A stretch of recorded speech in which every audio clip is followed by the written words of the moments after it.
শখের বসে নিজের অটো রিকশাকে চায়ের দোকান বানিয়েছেন জহিরুল ইসলাম। শুরুতে তার এমন উদ্যোগকে পাগলামি মনে করলেও এখন সবাই তার দোকানে চা খেতে আসে। গাজীপুরে কোনাবাড়ি এলাকার বিভিন্ন গার্মেন্টসের সামনে অটো রিকশা চালিয়ে ঘুরে ঘুরে চা বিক্রি করেন জহিরুল ইসলাম।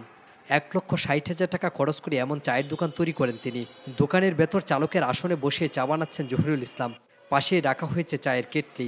তার দোকানে চায়ের সাথে পাওয়া যাচ্ছে কলা, পাউরুটি, বিস্কিট। প্রতিদিন বিকাল থেকে মধ্যরাত পর্যন্ত তার দোকান খোলা রাখেন জহিরুল ইসলাম। এতে 4 থেকে 5,000 টাকা বিক্রি করতে পারেন, যা দিয়ে তার সংসার চলে। এই যে অটোর মধ্যে আপনার চায়ের দোকান দেওয়ার আইডিয়াটা কোথায় থেকে আসলো আপনার? এটা আইডিয়াটা আসে নাকি নিজে নিজে।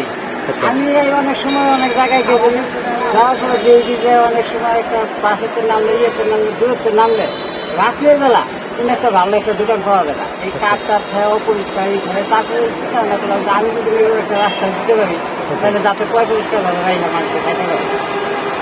এটা বানাইতে আপনার কত টাকা খরচ হয়েছে? এটা আমার 1,60,000 টাকা খরচ হয়েছে। কিন্তু এরকম তো আপনি দোকানই দিতে পারতেন 1,60,000 টাকা বা কম করে। আমি বললাম না যে রাত্রের বেলা, আমি তো রাত্রে দোকান করি বেশিরভাগ।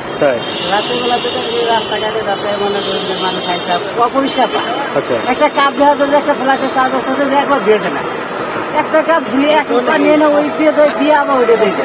আমি চাইতেছি যে আমি যাতে পরিষ্কার থাকে। সেই এমনিতে তো আপনি ইয়েও করতে পারতেন যে এটা যদি অটো চালাইতেন তাও তো টাকা ইনকাম বেশি হইতো না? হ্যাঁ, অটো চালালে ইনকাম বেশি হইতো, তাদের অনেক সমস্যা আছে। অটোর মধ্যে পুলিশের ধরাই ধরে এই অনুমতি নাই কিছু না, আমি একটা দোকান হিসেবে চালাইতেছি। মানে এটা শখ থেকে? শখ মানে এমনি থেকে আগে দোকানদারি করতেন আপনি? না, এমনি আমি দোকান করি, আমি চাকরি করছি। আর আমার অন্য দোকান আছিল, আমি টেলার্সের দোকান আছে, আমি ভালো একটা টেলার্স দোকান, কাপড়ের দোকান। আচ্ছা, এটা সাইবারিসের চোখে একটু সমস্যার কারণে টেলারিং কাজটা আমি করতে পারি। আচ্ছা, মানুষ কিছু বলে না এরকম একটা দোকান দেখে? কেউ কিছু বলে না মানুষজন?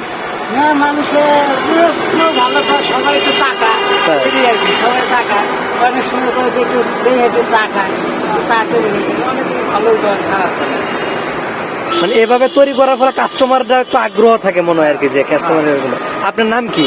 আমার নাম মোহাম্মদ জহিরুল ইসলাম। এমনিতে আপনার বাড়ি কোথায়, থাকেন কোথায় এখন? আমার জন্মস্থান হলো শেরপুর ডিস্ট্রিক্ট। আচ্ছা, থাকি যে Konabari housing school. Konabari housing স্কুলে। এটা কতদিন হয়েছে এটা এখানে আছে? এটা 2 বছর হয়নি এখন, কমা 2 বছর। 2 বছর কমা। 18 মাস। এইটুকু সময় দোকানদারি করে এটা টাকা উঠাইতে পারছেন?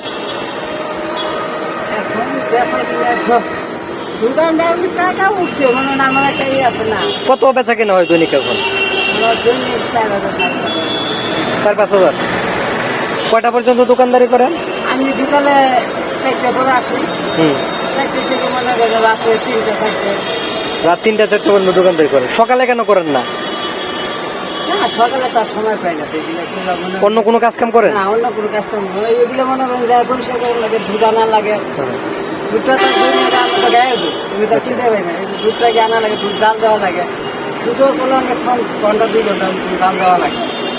আইডিয়াটা কি আপনার নিজে থেকে আসছে না কেউ আপনাকে দিছে? না, আইডিয়া আমার নিজের থেকে আসছে। নিজে থেকে আসছে।